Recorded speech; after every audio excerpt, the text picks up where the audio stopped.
अगर हम आपको बताएं कि हरियाणा की एक पूर्व विधायक एशिया की सबसे अमीर महिला बन गई हैं, तो शायद आपको विश्वास नहीं होगा। जी हां, एशिया की सबसे अमीर महिला अब हरियाणा की एक पूर्व विधायक बन गई हैं। 2 दिन पहले तक जो उपलब्धि हमारे पड़ोसी देश चीन के पास था, वो अब उससे छीन लिया गया है। और ये उपलब्धि छीना कौन है? दरअसल ये उपलब्धि कोई और नहीं बल्कि हिसार की पूर्व विधायक और हरियाणा की पूर्व मंत्री सावित्री जिंदल ने छीनी है। यानी अब एशिया की सबसे अमीर महिला सावित्री जिंदल बन गई हैं। सावित्री जिंदल ने चीन की यांग हुइयान को पीछे छोड़ दिया है।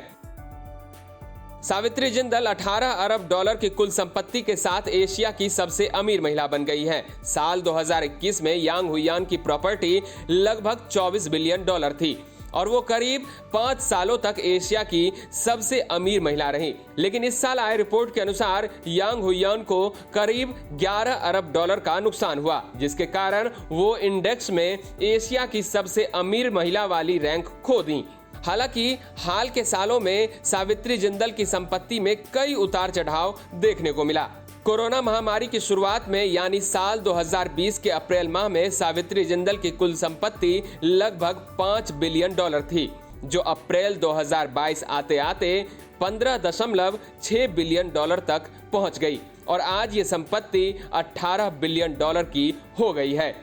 सावित्री जिंदल देश के दिग्गज स्टील और पावर सेक्टर के बिजनेसमैन ओम प्रकाश जिंदल की पत्नी हैं। ओम प्रकाश जिंदल ओपी जिंदल ग्रुप के मालिक हुआ करते थे।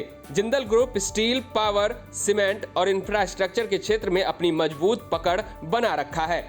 बता दें, असम की रहने वाली सावित्री जिंदल का जन्म 20 मार्च 1950 को हुआ था। उन्होंने असम के तिनसुकिया शहर में अपनी पढ़ाई लिखाई की। सावित्री जिंदल की शादी 1970 में ओपी जिंदल से हो गई। उनके 4 बेटे पृथ्वीराज जिंदल, सज्जन जिंदल, रतन जिंदल और नवीन जिंदल हैं, जो जिंदल समूह के अलग अलग कंपनियों को संभालते हैं। ओपी जिंदल हरियाणा सरकार में मंत्री और हिसार निर्वाचन क्षेत्र से हरियाणा विधानसभा के सदस्य भी रह चुके हैं। आपको बता दें कि सावित्री जिंदल और चीन की यांग हुइयान का साल 2005 से गहरा संबंध है।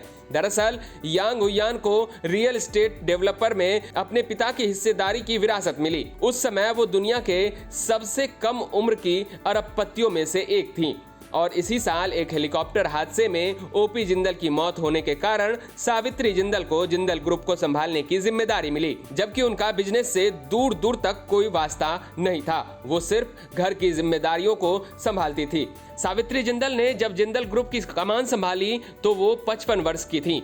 इस उम्र में ज्यादातर लोग या तो अपनी रिटायरमेंट की प्लानिंग कर रहे होते हैं या फिर रिटायरमेंट ले लेते हैं।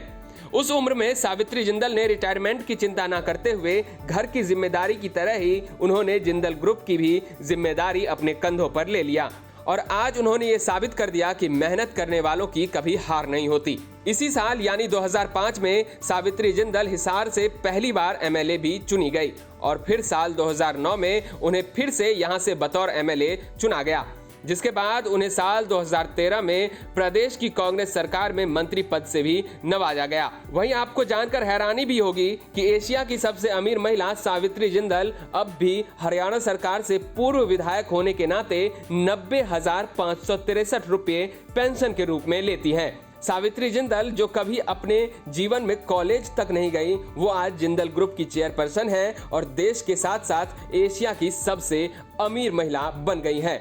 ब्यूरो रिपोर्ट, हरियाणा तक।